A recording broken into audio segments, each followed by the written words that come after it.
من مطبخ تيتا سوسو، جايه لكم احلى طريقه للبصل. تحطيه في التلاجة، تحطيه في الفريزر، مش مشكله عندنا. متحمر مخرفش، شايفين القرمشه بتاعته اهو. تعمليه جولياني، تعمليه مقطع صغير، اللي انت عايزاه. كل ده هنعمله فين؟ في مطبخ تيتا سوسو. استنوني المقطع الجاي اوريكم الحاجه دي اللي بتقعد بالشهور جوه التلاجة وبالشهور جوه الفريزر، هيبقى شكلها ازاي وبتتعمل ازاي. اسيبكم على خير. بسم الله الرحمن الرحيم. السلام عليكم، ازيكم يا بنات؟ اخباركم ايه؟ النهارده فيديو بسيط وسهل كده هنعمله مع بعض. هنعمل البصل المقرمش بتاعنا الجميل ده، شايفين؟ ده انا بحمله وبحطه في التلاجة في البرطمان، واحطه بيقعد عندي بالشهور جوه التلاجة. تمام؟ شايفين المنظر في منتهى الجمال؟ شايفين الصوت؟ هقول لكم بقى انا بعمل ايه بالظبط.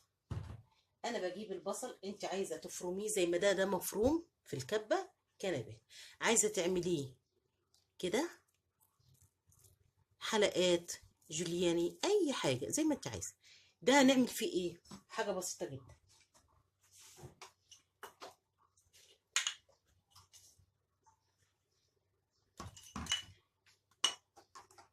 حطيت عليه حبه ملح، وبعدين هحط الدقيق ده كده، بسم الله الرحمن الرحيم، وهقلب كده. الزيت طبعا حطاه على النار اهو.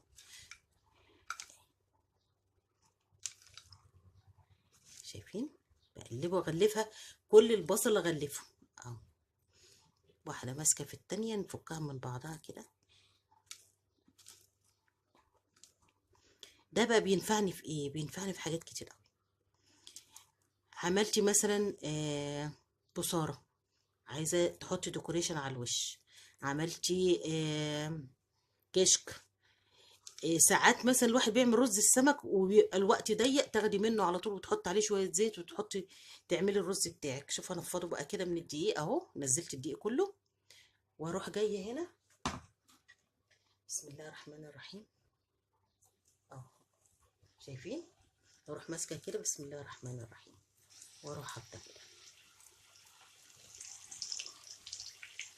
بسم الله الرحمن الرحيم. اللهم اجرنا من النار. طلع سكينه.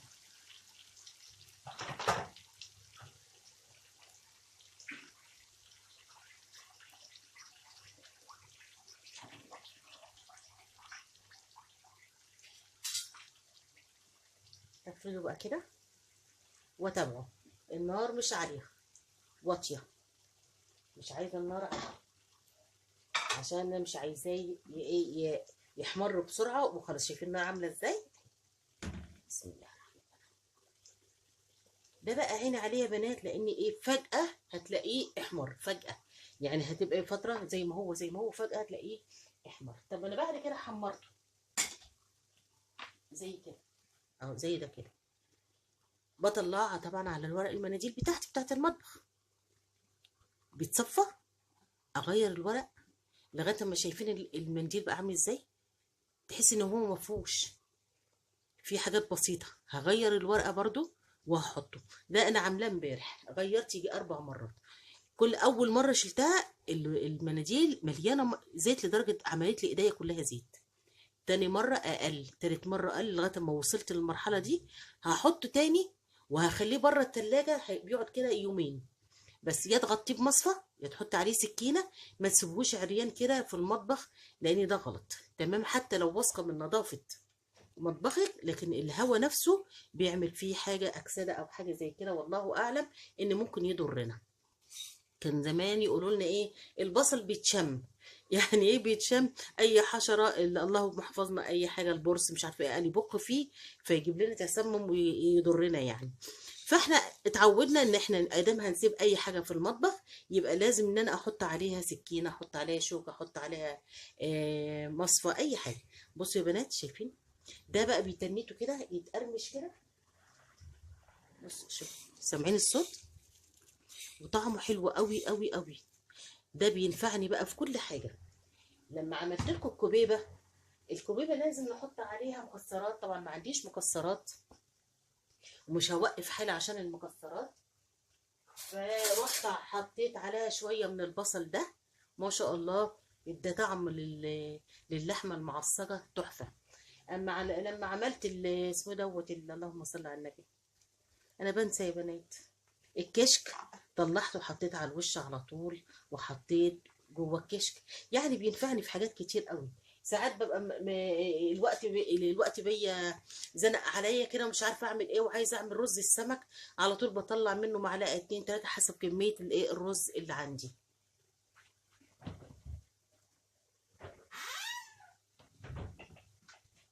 بصوا يا بنات، ده شوف انا حاطاه في البرطمان ازاي، بسم الله ما شاء الله، داخل على ايه شهرين مثلا.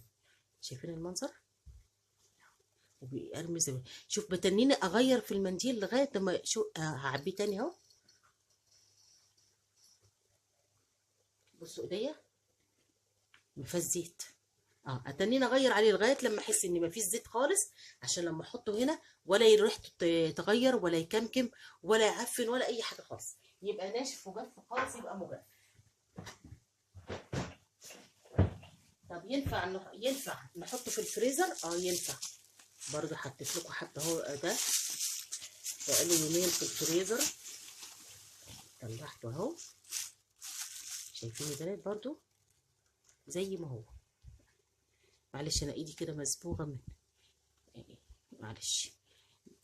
شايفين مقرمش زي ما هو اهو، كان في الفريزر بقاله يومين.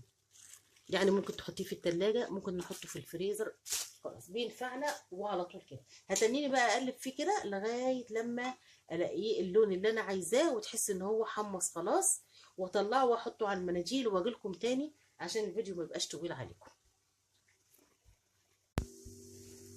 شايفين يا بنات بقى اهو البصل وصل للمرحله دي، وسامعين الصوت بتاعه عامل ازاي. عارفين لو نعمله بالبصله البيضه اللي هو الصعيدي ده، بيبقى لونه فاتح عن كده. بصوا بقى، انا كنت بشتري البصل المجفف ده من كارفور بالهايبر، بيتباع بالكيلو، يعني مش رخيص على فكره. بس كنت اجيبه اعمل بيه مثلا الكشري، مش طعم. اعمل بيه السما ديت البصاره، الكشك، الاقي برضو طعمها مش بصل، تحسي ان هو حاجه ناشفه كده زي العرق اللي بيبقى جواه المحطب ده. فالمهم ان انا رحت قلت طب انا احمر كده، عملته في الفرن برضو حلو، نشف في الفرن وحلو مش وحش، بس برضو مش مديني المذاق والطعم اللي انا عايزاه. رحت قلت بقى افتكست الافتكاسه دي، ورحت حطاه وجربت. طبعا انا بقالي سنين بعمله، وجربت بقى وقعدت اجرب بقى اعمل كشري اطلع منه على طول الاقيه جميل. اعمل عدس، اعمل بصاره، اي حاجه، بس بعمله اتنين. اعمل اللي هو المتقطع ده بينفعني قوي في الكشري. بسم الله الرحمن الرحيم اهو يا بنات. واللي هو بيبقى بعمله في الكبه ده بينفعني اما اكون عامله الحاجات اللي هي عايزه البصله بيبقى صغيره كده، لكن ده في الكشري مثلا بيدي منظر حلو. في البصاره برضو بيدي منظر حلو. الحاجات اللي هي بتتحط على الوش كده بتبقى جميله قوي. خلاص،